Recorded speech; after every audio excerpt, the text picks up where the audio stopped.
नेटा प्रार्थना और कि आप सबको हैप्पी चिल्ड्रंस डे। हाँ जरा क्या चौमिन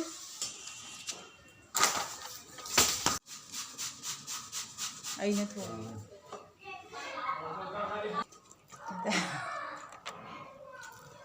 ज़्यादा तुम मुझे भजन कटन चूर है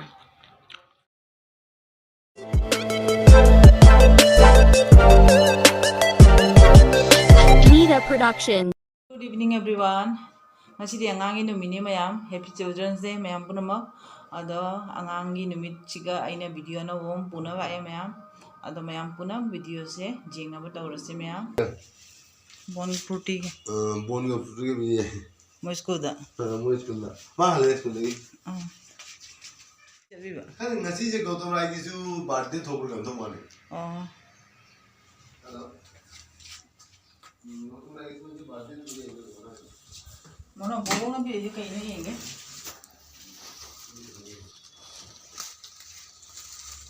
bobok cantik nih bi ini ai nan caning ai do ma aku jendem je bi ini jendem se masih iron jar do ini ai nan bora caning ai do yang bisa chicken ini karena sih ngasih bora hara tau lagi di sini si jenis ini laga sini bora hara na ba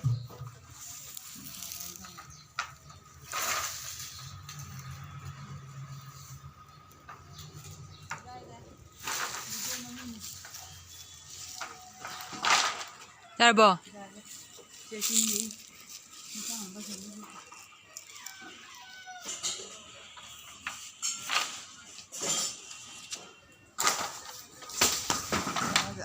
Oishe.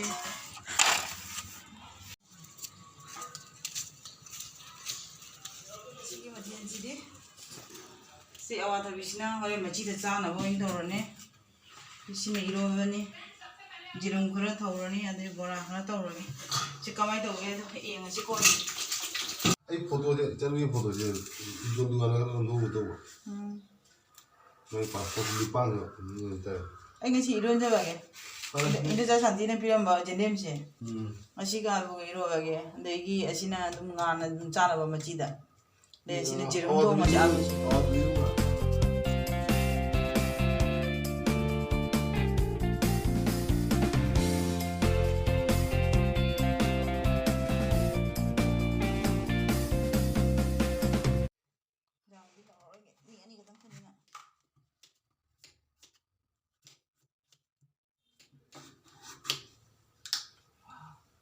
Hello, mau jalan dulu.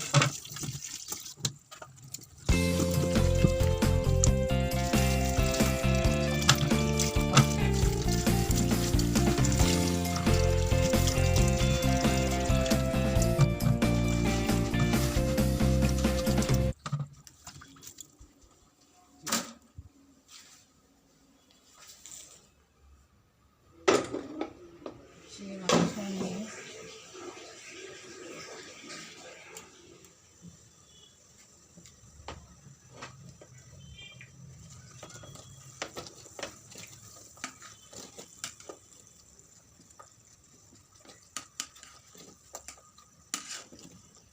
Tapi sih sama bagi kau.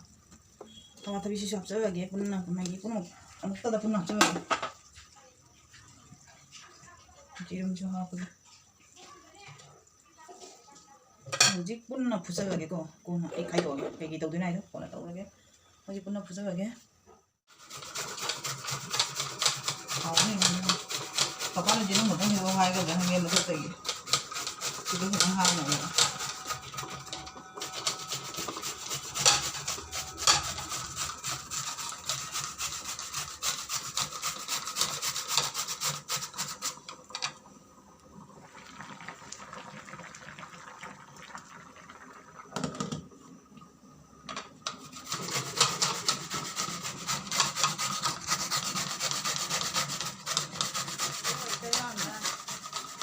Kailan?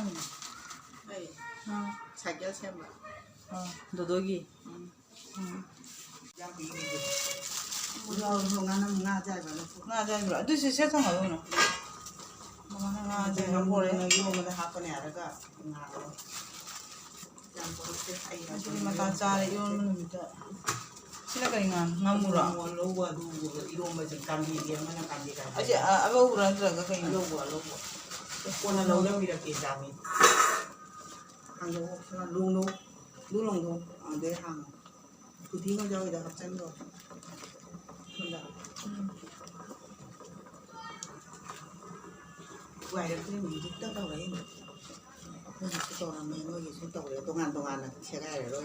Si matun.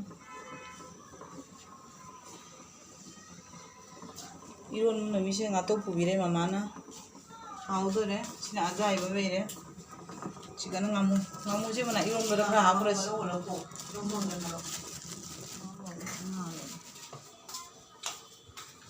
Wow, ya.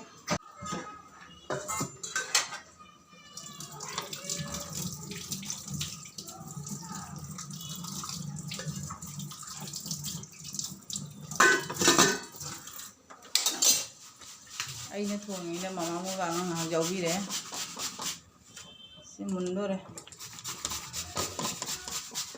indra cha re besan me bora ho besan bhai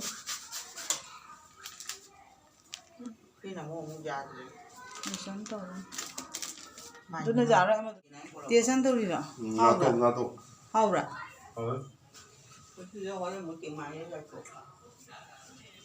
sai na ga mayang ba khara ga jinang ba dang por और एक जना मुझे कंगना मेरे में इसी चाहिए भी ना और ये चाहिए जाए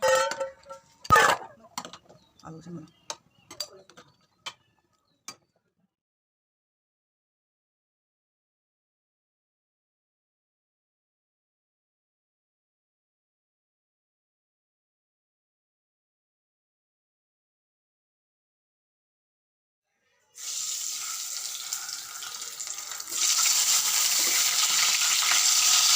Aduh, saya buat na. Nggak sih sekolah coba bro. Sekolah kayak bicara kayak. Tapi, masih anak itu minat itu juga. Jujur saya itu minat itu juga. Lagi nangga ngaji aku udah cek cara. Aku udah cek cara tuh ngaji. Jangan kau nggak.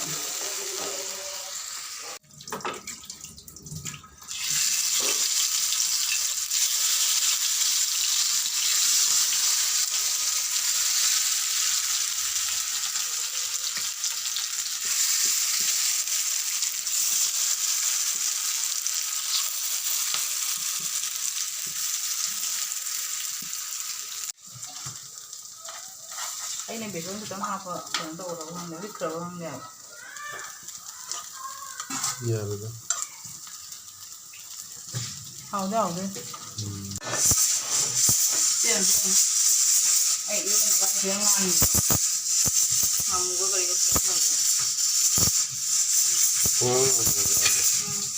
Kalau kamu kalau apa बोलो तो आज children's day है ना तो ma'am ने साड़ी लगाया। नीटा production की ओर से आप सबको हैप्पी चिल्ड्रंस डे। हाँ। ओके स्कूल पे चॉकलेट दिए। ठीक है क्या क्या खिलाया क्या खिलाया हाँ दीदी आपको क्या क्या खिलाया स्कूल से चॉकलेट। अच्छा अच्छा चॉकलेट। ओके हम तरफ से हम सबकी तरफ हम सबकी ओर से भी हैप्पी चिल्ड्रंस डे ओके चलो ब्रो कैसी चिल्ड्रंस डे चलो ब्रो चिल्ड्रंस डे स्कूल लेके गए पीछे रखे हाँ हाँ चाउमीन दे कहीं नहीं तिलौगा चाउमीन को तिलौगा पीछे नहीं रहना है चाउमीन भी 짜세요 aku ya 짜세요 저 거기 알았어 짜세요 그 제름도 제름가 되게 개름 뭐 아무나 그래 제름 aina ngachidi paneer thongma chaga nai toramaga mina khanbana ma laina tamana isona tamana ma hai dumaina dum jirum thong si yakta da deidi ngasai nu chana propa hugi kaya ba kanu jindem si meiro ave dei palu ka bidna baram hore nga jaiba mama no ji poram ba du manam ji ko ngasai wata bidna si mangare sina ngasai ko thong mi jang khara su lai re masih bercawa kau lagi, Haji.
यारे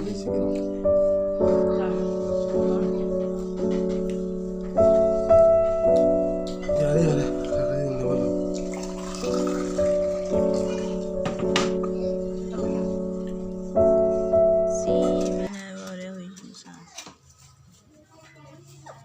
थांगी मचार था नहीं मचार ꯆꯥꯛ ꯄꯤꯖꯔꯦ हाँ ꯆꯥꯛ कई थोंगे ꯀꯩꯒ ꯍꯋꯥꯏꯒ ꯁꯥꯒ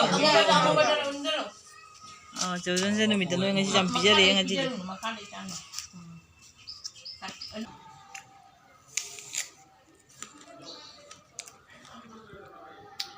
tumo bade bajana katan jure